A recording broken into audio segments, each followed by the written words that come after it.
আল্লাহ বলে তোমাদের মিলিটারি সেনাবাহিনী প্রস্তুত রাখো, কিন্তু আমাদের 50টারও বেশি মুসলিম দেশ, আমাদের নিজস্ব মিলিটারি নাই। কথা কোন ঠিক কিনা? এই 50টা দেশের একটা যৌথ সেনাবাহিনী থাকার দরকার আছে না নাই? যদি থাকতো তাহলে কোন দেশে যদি মুসলমানদেরকে আক্রমণ করা হতো, আমাদের মিলিটারি সেখানে যে দুর্বার আন্দোলন আর প্রতিরোধ গড়ে তুলতো। চিল্লা এখন ঠিক কিনা? কিন্তু আমাদের এই লিডারশিপ নাই। এই মির্জা গোলাম আহমদ কাদিয়ানি, পাঞ্জাবের এক লোক, সে নিজেকে দাবি করেছে আমি হচ্ছে শেষ নবী। এরপর হঠাৎ করে কয় আমি হলাম ইমাম মাহাদি, এরপর কয় আমি হলাম ঈসা আলাইহিস সালাম। নাউজুবিল্লাহ পড়বেন না? এই লোকটার মৃত্যু হয়েছে পায়খানার ভিতরে, টয়লেট ভাঙ্গা ভিতরে পড়ছে, পেশাব পায়খানা খাইতে খাইতে খাইতে খাইতে আর খাইতে পারে না। আল্লাহকে আরো খা বেয়াদব। এই টয়লেটের পায়খানা খেতে খেতে দুনিয়া থেকে বিদায়।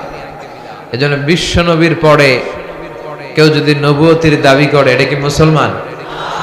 এগুলো কি ফতোয়া? তো আপনারাই দিতে পারতেছেন, কারণ লা ইলাহা ইল্লাল্লাহ বললে মুসলমান হওয়া যায়? তাকে বলতে হবে লা ইলাহা ইল্লাল্লাহ মুহাম্মাদুর রাসূলুল্লাহ। তারা দ্বিতীয় অংশটা মানে না, আল্লাহ রাসূল সাল্লাল্লাহু আলাইহি ওয়াসাল্লাম যে শেষ নবী এটা মানে না। তো তারা এদেশে জন্ম, এদেশে হিন্দুরাও তো থাকে, বৌদ্ধরাও থাকে, তো ওদের থাকতে সমস্যা কি? কোনো সমস্যা নাই, থাকো, কিন্তু তোমরা বিশ্বনবী যে শেষ নবী এটা মেনে থাকো, যেহেতু মুসলমান দাবি করো। আর যদি না মানো তাহলে তোমরা কোন ধর্মের এটা জাতির কাছে স্পষ্ট করে দাও, নিজেদের অবস্থানকে স্পষ্ট করো। কথাবার্তা ক্লিয়ার না সব? মুসলমান হলে ইসলামের নিয়ম মানতে হবে, নতুন কোন নিয়ম ইসলামের ভেতরে ঢোকানো যাবে না।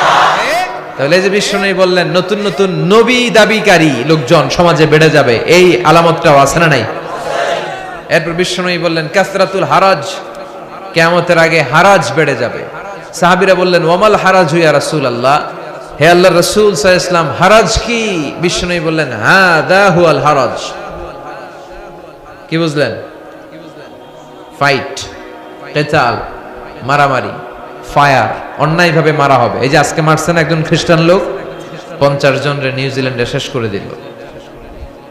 বিশ্বনবী বললেন কিয়ামতের আগে যিনি মারবে তিনি জানবেন আমি কেন মারলাম। এদেশেও অনেকে মারে, কেন মারে জানে না, কেউ উপরের নির্দেশ আছে না নাই?